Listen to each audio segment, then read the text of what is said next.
حامدا ومصليا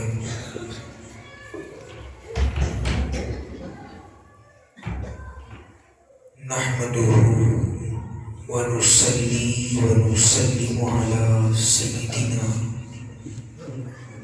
وسندنا ومعتمدنا محبوبنا ومطلوبنا ومقصودنا غوثنا وغياثنا ومغيثنا عوننا وعياننا ومعيننا رحيمنا وشفيقنا وكريمنا نبينا ورسولنا وطبيبنا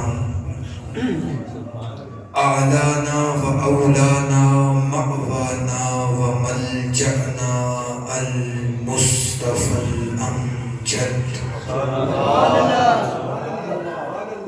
المصطفى الأمجد نبي الأحمد أبي القاسم محمد بن عبد الله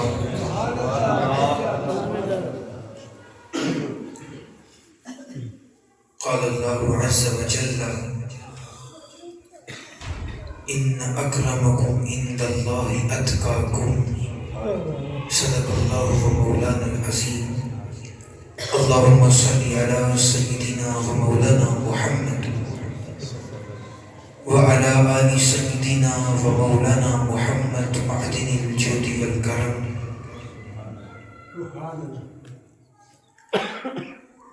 خلاق کائنات کا بے حد شکر ہے کہ جس نے ہمیں سواد اعظم مسلک حق اہل السنہ والجماعہ کے اوپر قائم دائم رہنے کا شرف بخشا۔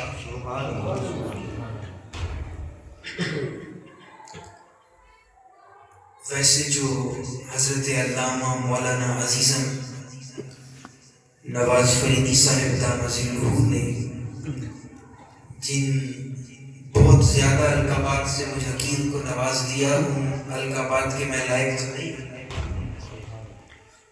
کیونکہ وہ نواز ہیں تو انہوں نے نواز دیا۔ اللہ رب العزت ان کو سلامت رکھے،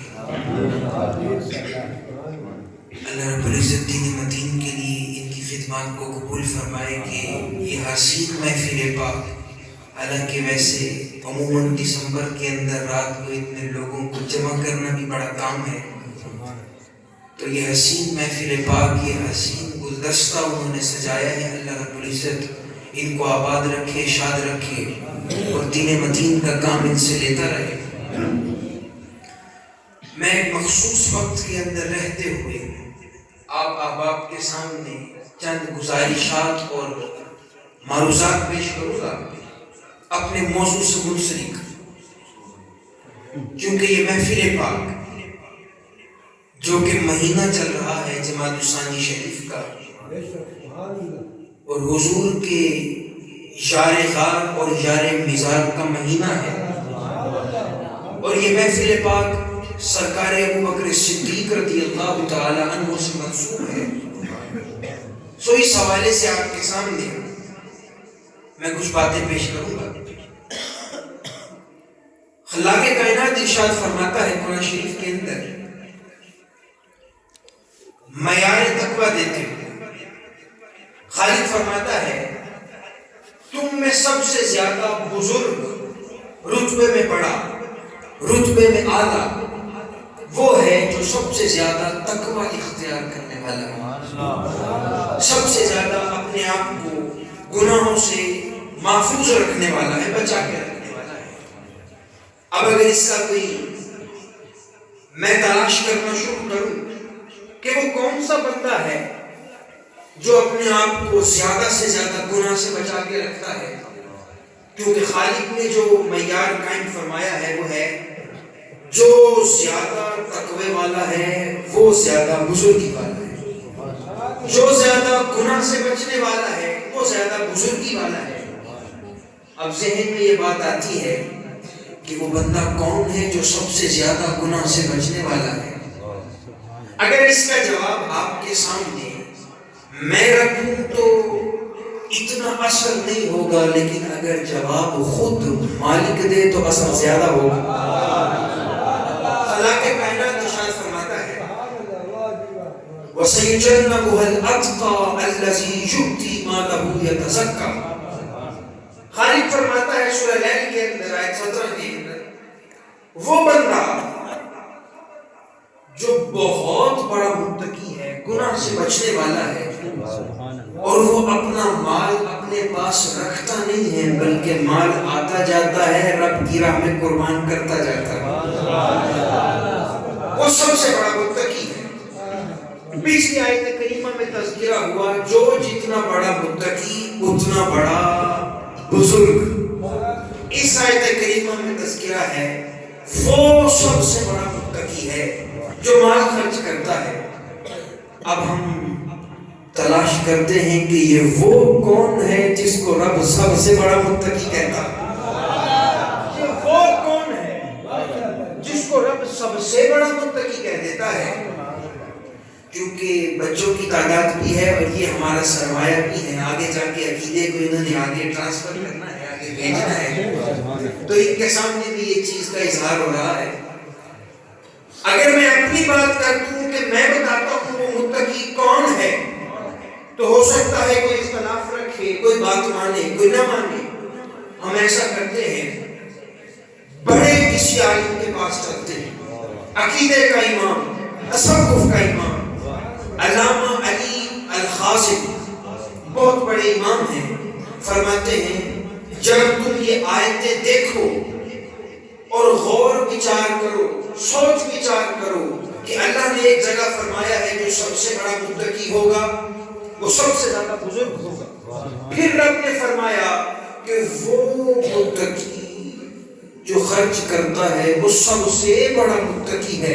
امام ابن خازن فرماتے ہیں زیادہ سوچ وچار نہ کر، زیادہ ادھر ادھر نہ جا، زیادہ دروازوں پہ دستک نہ دے. اگر سب سے بڑا متقی دیکھنا چاہتا ہے تو ایسا کر گنبد خضرا شریف چلا جا. گنبد خضرا شریف میں آقا کی جالیوں پہ دیکھ کیا لکھا ہے. ایک جگہ لکھا ہے محمد رسول اللہ، محمد رسول اللہ کے ساتھ کیا لکھا ہے؟ فرماتے ہیں دیکھ آقا کے نام کے ساتھ جس پیارے کا نام لکھا ہے وہ پیارا امت میں سب سے افضل ہے، اور وہ پیارا کوئی اور نہیں، ابو قحافہ کا بیٹا ابو بکر ہے.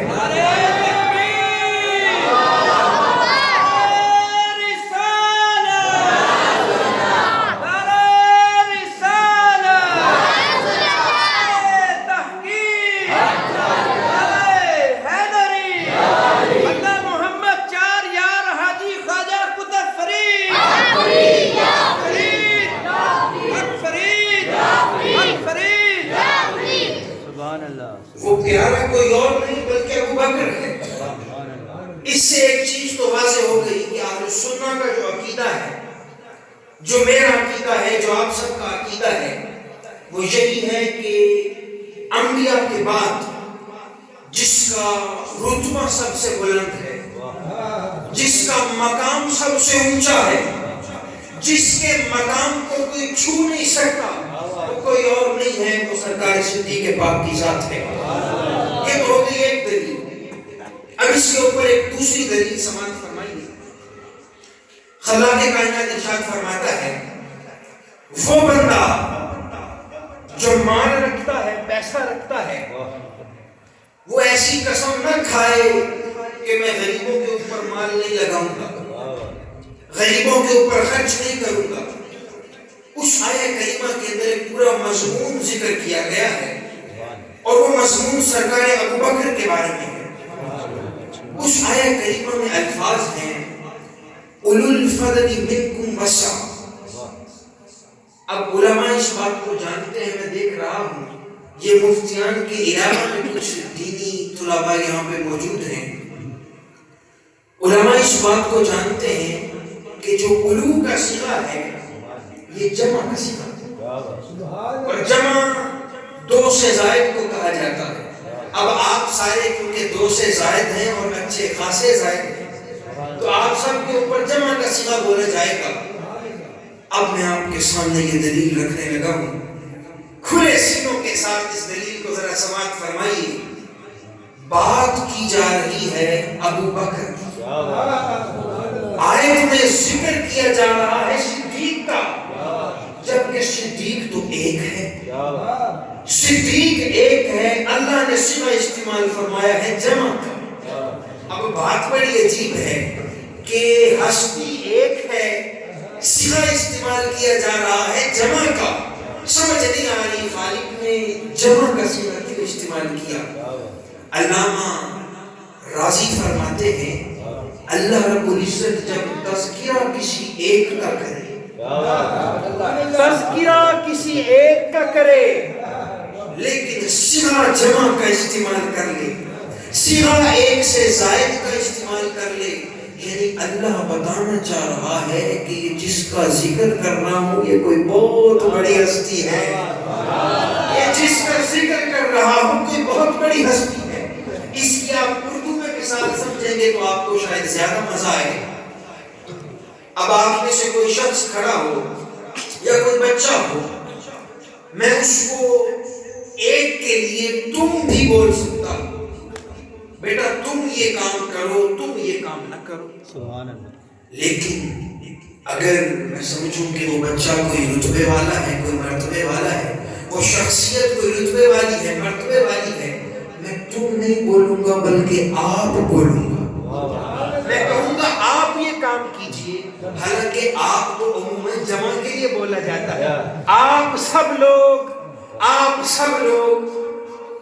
اب میں وہ بات کرنے لگا ہوں جو اصل ہے، خدا بھی قرآن میں جسے تم نہیں کہتا بلکہ آپ کہتا ہے، خدا بھی قرآن میں جسے تم نہیں کہتا، جسے تو نہیں کہتا، جسے آپ کہتا ہے۔ علامہ راضی فرماتے ہیں جسے تم نہیں کہا جاتا بلکہ آپ کہا جاتا ہے، اس صدیق کی افضلیت کا عالم کتنا بلند ہوگا۔ نعرہ تکبیر، نعرہ رسالت، نعرہ تحقیق، گلی گلی نگر نگر، گلی گلی نگر نگر، گلی گلی نگر نگر، گلی گلی نگر نگر۔ خدا بھی جس کو تم نہیں کہتا بلکہ کیا کہتا ہے، کیا کہتا ہے، آپ کہتا ہے۔ سوچئے اس کی افضلیت کا، بلندی کا، رتبے کی اولائیت کا عالم کیا ہوگا۔ وہ مجھے کسی شاعر کے کچھ شعر یاد آ گئے، وہ کسی نے کہا تھا کہ ہے آج میری نظم کا عنوان ابو بکر، ہے آج میری نظم کا عنوان ابو بکر، اصحاب محمد کی عجب شان ابو بکر، ہے دین محمد کی عجب جان ابو بکر، شانی کہ میرا جسم میری شان ابو بکر۔ یہ ہستی کوئی عام نہیں ہے، یہ کوئی ہستی چھوٹی موٹی ہستی نہیں ہے، اس ہستی کا مقام قرآن میں بھی آپ کے سامنے ہے۔ اب میں آپ کے سامنے دو دلائل ہو گئے اور دونوں دلائل قرآن مجید سے ہو گئے افضلیت صدیق پاک کے اوپر۔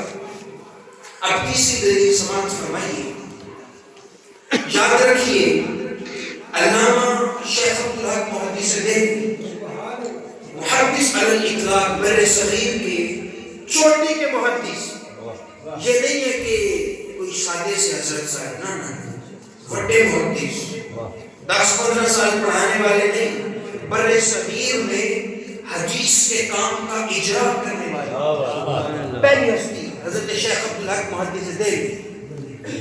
وہ ایک بڑی گہری بات کرتے ہیں، اور کیونکہ محفل منصوب ابو بکر سے ہے، صدیق سے ہے، تو حوالہ بھی کوئی چھوٹا موٹا نکا نہیں ہونا چاہیے تھا، حوالہ بھی مولا کے مولا کا ہونا چاہیے، حوالہ بھی کسی ایسے ویسے کا نہیں ہونا چاہیے بلکہ مولا المسلمین کا ہونا چاہیے۔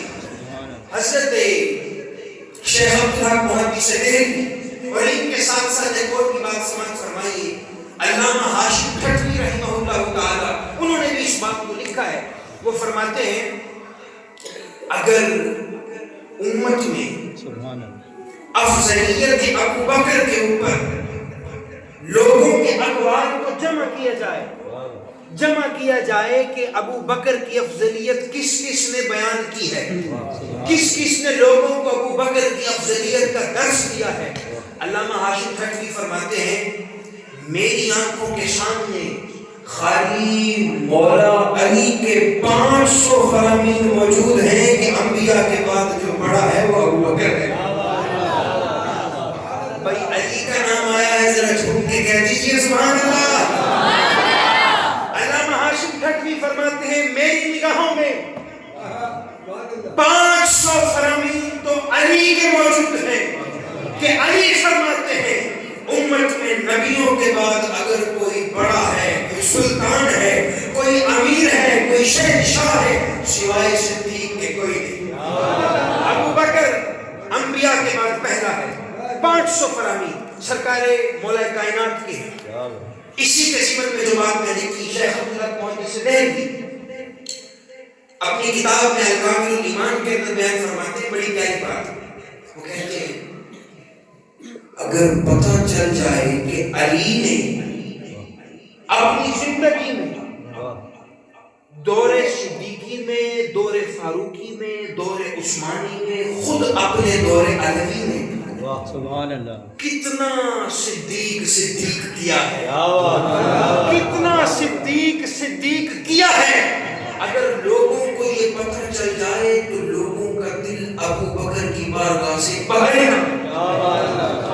شیخ عبداللہ محدث دہلوی فرماتے ہیں لوگوں کو پتہ چل جائے کہ افضلیت صدیق کا کتنا درس دیا ہے، لوگ حیران رہ جائیں۔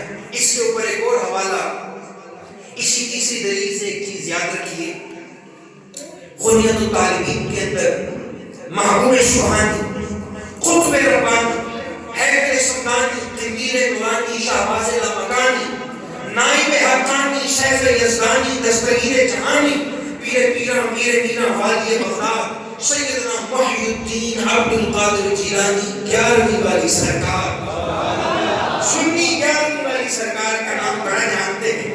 سنی 11ویں کھاتا بھی ہے، 11ویں مناتا بھی ہے، 11ویں والے کی بات مانتا بھی ہے۔ حضرت غوث پاک سرکار غوث پاک فرماتے ہیں غنیہ شریف کے اندر آپ سے منسوب قول ہے، فرماتے ہیں جتنی سختی شیخ، جتنی شدت صحابہ میں افضلیت ابو بکر پہ میرے بابا علی نے کی ہے، کسی اور نے کی ہی نہیں ہے۔ یعنی علی کوفے میں اپنے منبر پہ بیٹھ کے جس کی افضلیت کے انکار کرنے پر کوڑے لگانے کی بات کرتے وہ لجپال ابو بکر ہے۔ یہ غوث پاک فرماتے ہیں۔ اس کے بعد آگے چیز آتی ہے اور بڑی پیاری بات، بھئی کسی کے ہاں کوئی بیٹا پیدا ہو، وہ بیٹے کے نام پر اپنی کنیت رکھ لیتا ہے۔ یہ اب آپ کے سامنے چوتھی دلیل آنے لگی ہے افضلیت سرکار صدیق پر۔ بیٹا پیدا ہو، بیٹے کے نام پہ کنیت رکھی جاتی ہے۔ سرکار دو علیہ السلام کے بیٹے پیدا ہوئے، کنیت رکھ لی گئی ابو القاسم، قاسم کے بابا۔ مولا کائنات کے ہاں بیٹے پیدا ہوئے، نام رکھا حسن، کنیت پڑ گئی ابو الحسن۔ اب میں آپ سے سوال کرتا ہوں، بچے بھی بیٹھے ہیں، جوان بھی بیٹھے ہیں، بوڑھے بھی بیٹھے ہیں، علماء بھی بیٹھے ہیں، اس صدیق پاک دے کس پتر کا نام بکر ہے کہ کنیت ابو بکر پہ گئی؟ وہی صدیق کا کوئی بیٹا ہے جس کا نام بکر ہو؟ ایک بیٹا محمد ہے، ایک بیٹا عبد الرحمن ہے، انہی سے نسل چلی ہے، کسی بیٹے کا نام بکر نہیں ہے۔ تو آپ لوگ تو کہتے ہیں نام ہے ابو بکر، ابو بکر حقیقت میں کنیت ہے، نام تو ہے عبداللہ۔ اب یہ بڑی مزیدار بات ہے کہ ابو بکر کو ابو بکر کہا بھی جاتا ہے۔ اصل تو چیز یہ ہے ابو بکر کو ابو بکر کہا بھی جاتا ہے۔ کوئی بیٹا بکر نہیں ہے، کوئی پوتا بکر نہیں ہے، کوئی نواسا بھی بکر نہیں ہے، لیکن کہتے ہیں ابو بکر صدیق، ابو بکر صدیق۔ سمجھانے والی بات ہے، بڑی لطف اندوز والی بات ہے۔ بعض اوقات کنیت کسی وجہ سے بھی نام کے ساتھ لگ جاتی ہے۔ ہمارے شیخ طریقت حضور فرید الاصل کی کنیت ابو نصر ہے، بیٹے کا نام کوئی نصر نہیں ہے۔ ابو نصر کا مطلب ہے فتح والا۔ مناظرے کرتے تھے، گمراہ لوگوں سے مناظرہ کرتے تھے، جیت جاتے تھے، استاد نے کہہ دیا ابو نصر فتح کا باپ، فتح والا۔ حضور کا صحابی ابو ہریرہ، بلیاں پاس ہوتی تھی تو ان کو کہا جانے لگا بلیوں والا ابو ہریرہ۔ اب سوچتے ہیں، دیکھتے ہیں، سوچ بچار کرتے ہیں کہ یہ ابو بکر کا مطلب کیا ہے۔ ابو کا مطلب ہے والا، اور بکر کے اندر ہی سارا عقیدہ چھپا ہوا ہے۔ بکر کا مطلب ہے اولیت، ابو بکر کا مطلب ہے اولیت والا، سب سے پہلے والا۔ میاں جس کے نام میں ہی اولیت ہو، اس کے مقام کی اولیت کا عالم کیا ہوگا؟ جس کے نام میں ہی اولیت ہو، جس کے نام میں ہی بلندی ہو، جس کے نام میں ہی اولائیت ہو، اس کے مقام کا عالم کیا ہوگا؟ پتہ چلا حضور بھی عبداللہ بن عثمان کو پیار سے ابو بکر کہتے ہیں۔ جس کو محمد پیار سے کہتے بلندی والا۔ بھائی آپ نے توجہ نہیں کی، جس کو محمد جیسا اونچا نبی پیار سے کہتے او بلندی والے ذرا ادھر تو آ، او اونچائی والے ذرا ادھر تو آ، او اولائیت والے ذرا ادھر تو آ۔ جس کو محمد اونچا کہتے اس کی اونچائی کا عالم کیا ہوگا؟ پتہ چلا سرکار صدیق پاک کی بلندی اتنی بلند ہے، اتنی بلند ہے کہ عام بندے کا ہاتھ صدیق کے پاؤں تک نہیں پہنچتا۔ یہ ہو گئے 4 دلائل۔ اس کے اوپر ایک اور دلیل سماعت فرمائیے۔ 3 دلائل، 2 تو ہو گئے قرآنی، 1 ہو گیا روایت کے اعتبار سے، 1 ہو گیا لغت کے اعتبار سے۔ یہ 5ویں دلیل جو ہے صوفیانہ دلیل، صوفیانہ سی دلیل ہے۔ بعض لوگ شاید اس سے اختلاف بھی کر لیں، لیکن دلیل بڑی جاسالی تو لطف آئے گا۔ یہ ہمارے لاہور کے اندر ایک مزار ہے، بڑے بزرگ ہیں، حضرت میاں میر رحمہ اللہ تعالی، بہت بڑے ولی اللہ ہیں، حضرت مجدد پاک کے دور کے بزرگ ہیں۔ حضرت میاں میر رحمہ اللہ تعالی ایک مرتبہ زیارات کے لیے نکلے بر صغیر سے باہر، زیارتیں کرنے کے لیے عراق میں پہنچ گئے۔ عراق میں پہنچے تو ظاہری بات ہے نواسہ رسول کی قبر پہ جائیں گے۔ کربلا میں پہنچ گئے، کربلا میں پہنچے، حسین کی قبر پہ سلام پیش کیا، امام علی مقام کو سلام پیش کیا۔ سلام پیش کر کے مزار شریف سے باہر نکلنے لگے تو ایک بندے نے ہاتھ سے پکڑ لیا۔ ہو سکتا ہے وہ بد عقیدہ بندہ ہو، کیونکہ بظاہر جو روایت میں الفاظ ہیں وہ ایسا ہی بندہ تھا۔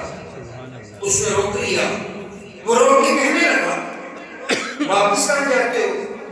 فرمانے لگے میں اپنے وطن واپس جاؤں گا، ہندوستان جاؤں گا۔ وہ کہنے لگا ہندوستان میں جاؤ، یہیں رہ جاؤ۔ کہاں رہ جاؤ؟ کربلا میں رہ جاؤ، کربلا میں رک جاؤ، اسی جگہ پہ قیام کر لو۔ اچھا، فرمانے لگے یہاں کیوں رک جاؤں؟ وہ کہنے لگا یہاں نہیں رکنا تو پھر کہاں رکنا؟ بھائی کربلا میں نہیں رکنا تو پھر کہاں رکنا ہے؟ آپ نے کہا اس کی کیا وجہ؟ وہ کہنے لگا یہاں پہ رسول کے نواسے کا مزار ہے، یہاں پہ بطول کے جگر پارے کا مزار ہے، یہاں پہ علی کے لال کی قبر ہے، یہاں رک جاؤ، یہاں پہ زندگی گزارو، جب فوت ہو جاؤ گے نا تو ہم تمہیں یہیں پہ احاطے میں دفن کر دیں گے۔ توجہ نہیں کی تھی، ہم تمہیں یہیں احاطے میں دفن کر دیں گے۔ اب میاں میر جانتے تھے یہ بات کہاں سے کر رہا ہے، اب جواب بھی دیکھیے کیسا ہے۔ فرمانے لگے اچھا اگر میں احاطے میں دفن ہو جاؤں گا تو موڑ کی ہو سی، اگر مجھے احاطے میں دفنا دو گے تو پھر کیا ہوگا؟ وہ کہنے لگا تم بہت اونچائی میں پہنچ جاؤ گے، بلندی کو چھو لو گے۔ آپ نے فرمایا کیسے چھو لوں گا؟ وہ کہنے لگا دیکھو رسول کے نواسے کے مزار کے احاطے کے قرب میں دفن ہوگے، اللہ رب العزت تم پہ 2 کرم کرے گا۔ کتنے کرم کرے گا؟ 2 کرم کرے گا۔ پہلا کرم تو یہ ہوگا کہ اللہ تمہیں جہنم کی آگ سے بالکل بچا لے گا۔ اللہ تمہیں جہنم کی آگ سے بچا لے گا۔ آپ نے فرمایا دوسرا کرم کیا ہوگا؟ وہ کہنے لگا جب تم دفن ہوگے نا حسین کے مزار کے قریب، اللہ تمہیں صوفیوں کا بھی امام بنا دے گا، ولیوں کا بھی امام بنا دے گا۔ سبحان اللہ۔ دفن کہاں ہونا ہے؟ حسین کے مزار کے احاطے میں دفن ہونا ہے۔ 2 کرم ہو گئے، جہنم سے بھی بچ جاؤ گے اور ولیوں اور صوفیوں کے امام بھی بن جاؤ گے۔ آپ نے کہا گل تے تیری درست ہے پر ادھی گل کی تھی، پوری گل کر۔ بات تو نے بڑی پیاری کی ہے، بات تو نے بڑی بہترین کی ہے، پر آدھی بات کی ہے، پوری بات نہیں کی۔ پہلے اس نے میاں میر کا ہاتھ پکڑا تھا، اب میاں میر نے اس کا ہاتھ پکڑ لیا۔ پہلے اس نے ہاتھ پکڑا تھا، اب حضرت نے ہاتھ پکڑ لیا۔ اب فرمانے لگے اب تو بتا اگر میرے جیسا بندہ حسین کے مزار کے احاطے میں دفن ہو جائے، اس کو اتنا مقام، اتنی بلندی، اتنی معرفت، اب تو بتا حسین کے پاس یہ صلاحیت کہاں سے آئی ہے کہ بندوں کو جہنم سے نکال رہا ہے؟ حسین کے پاس یہ قوت کہاں سے آئی کہ لوگوں کا مقام بلند کر رہا ہے؟ اس نے کہا مجھے لگتا ہے تم پڑھے لکھے نہیں، تمہارے جو ساتھ شاگرد آئے ہوئے ہیں نا کہ ایسے ہی تمہارے قریب ہیں، پڑھا لکھا تو میں کو نہیں لگنا۔ کیوں؟ تم نہیں جانتے حسین کس کا نواسا ہے، تم نہیں جانتے حسین کس کا بیٹا ہے، تم نہیں جانتے حسین کی رگوں میں خون کس کا ہے۔ آپ نے کہا میں تمہیں بتانا یہ چاہتا ہوں، خون ہے مصطفیٰ کا، رگیں ہیں حسین کی، خون ہے حبیب کبریا کا، رگیں ہیں حسین کی۔ اگر خون ایک نسل کراس کرنے کے بعد دوسری نسل میں بھی یہ صلاحیت رکھتا ہے کہ اس کے مزار کے احاطے میں دفن ہونے والا جہنم سے بھی آزاد ہے، مقام بھی اس کا بلند ہے، اب تم کربلا سے نکل میرے ساتھ ذرا مدینہ طیبہ چل، اب ذرا کربلا سے نکل میرے ساتھ طیبہ چل۔ ایک ایسی ہستی ہے جو طیبہ میں دفن ہے، تو کہتا ہے کربلا میں دفن ہونے سے جہنم سے آزادی مل جاتی ہے، تو کہتا ہے کربلا میں دفن ہونے سے بندہ صوفیوں کا پیر اور امام بنتا ہے، تو ذرا میرے ساتھ مدینہ طیبہ چل، مدینے میں بھی ایک قبر ہے، بھائی مدینے میں بھی ایک قبر ہے، اور وہ قبر حسین کی قبر کے قریب نہیں ہے، محمد کی قبر کے قریب ہے۔ مدینے میں بھی ایک قبر ہے، تو نے کہا تھا احاطے میں دفن ہونے والا، یہاں احاطے کی بات نہیں ہے، حجرہ مصطفیٰ میں قبر ہے۔ تو نے کہا تھا احاطے میں دفن ہونے والا، یہاں احاطے کی بات نہیں ہے، یہ بلا تفصیل کہہ رہا ہوں، یہ میرے لجپال کریم منٹھار محمد کی قبر ہے، یہ میرے لجپال صدیق کی قبر ہے۔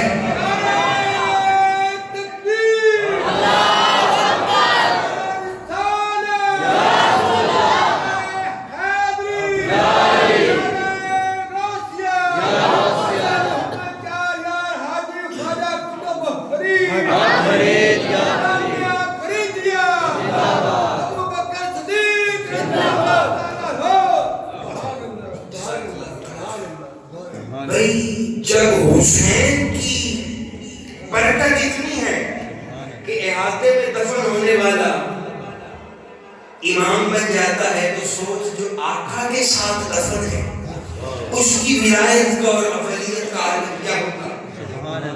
اس کے حوالہ سے بالکل آخری بات، تاجدار گولڑا عبد القادر جیلانی کا شہنشاہ بیٹا حضرت قبلہ پیر مہر علی شاہ رحمہ اللہ تعالی اسی چیز سے منسلک ہے۔